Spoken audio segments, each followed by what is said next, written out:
Since March, Israel has blocked all food and humanitarian aid from getting into Gaza. This was even during a ceasefire that was supposed to provide relief, a ceasefire that Israel violated multiple times. Before that, Israel was doing everything in its power to limit the amount of aid getting in. Israeli protesters were blocking the aid themselves or trashing aid convoys. Imagine being so desperate for a bag of rice you're willing to dodge bullets. That's what Palestinians are going through. Israel says the blockade is food from going into the hands of Hamas. But even the UN refutes this claim, saying that the vast majority of aid goes to civilians, not fighters. And besides, starving civilians does not harm Hamas. It only harms the elderly, families, and children. It is hard to see this as anything else but a deliberate tactic to make life unlivable in Gaza. The Gaza Humanitarian Foundation, or GHF, is a U.S. Israeli-backed aid project.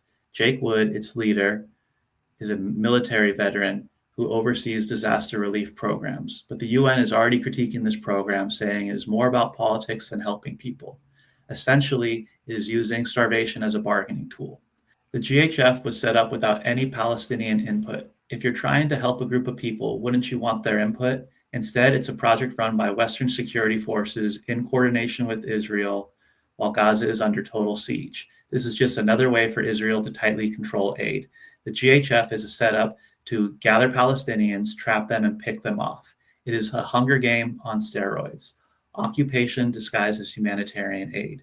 It weaponizes access to food and life-sustaining supplies and allows Israel to forcibly Palestinians from the land by luring them away with aid and welcoming them with bullets. There's been a string of horrifying events that GHF cites.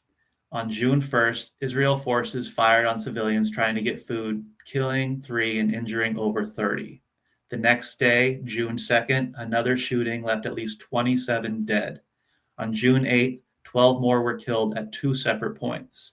On June 9th, 14 dead. On June 10th, 36 killed and 208 wounded. On June 12th, 21 killed at the aid sites. Over 330 people have been killed at these sites, which some in Gaza are now calling death traps.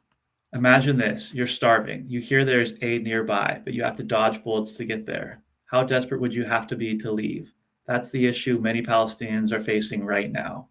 Israel initially denied its troops are over there. They called the accusations anti-Semitic and released a video claiming that Hamas was the one shooting. But a CNN investigation with video analysis and eyewitness testimonies disproved this claim. They found clear evidence that Israel was the one opening fire. Israel's actions, shooting after shooting, prove it. This isn't new behavior. Israel denied blowing up a hospital in Gaza previously and then went on to destroy their entire healthcare system.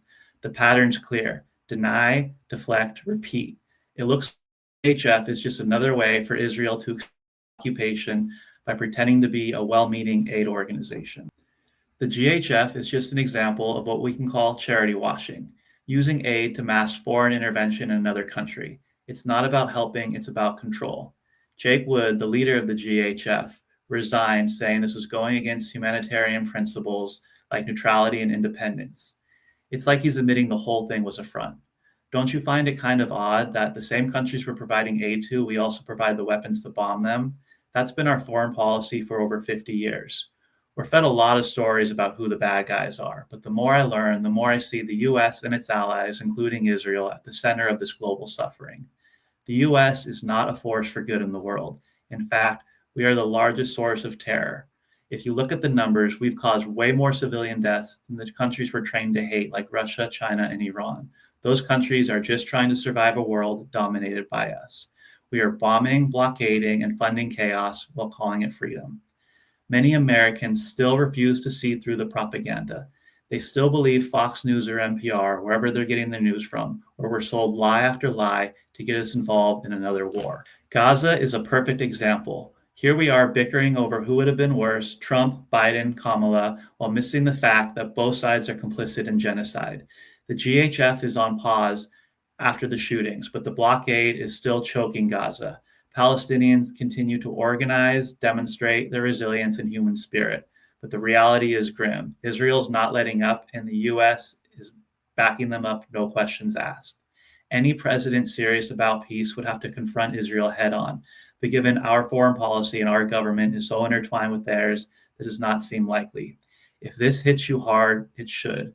We've been lied to about Gaza. We've been lied to about our enemies and what our country is doing. But the world is changing. It is becoming multipolar, meaning the US is no longer the top dog. Our dominance is fleeting. Countries we're told to fear are building better systems while we're stuck in a cycle of endless war and lies. The first step is to see through the propaganda. And I promise you, once you can see through the smoke and mirrors, things will never look the same.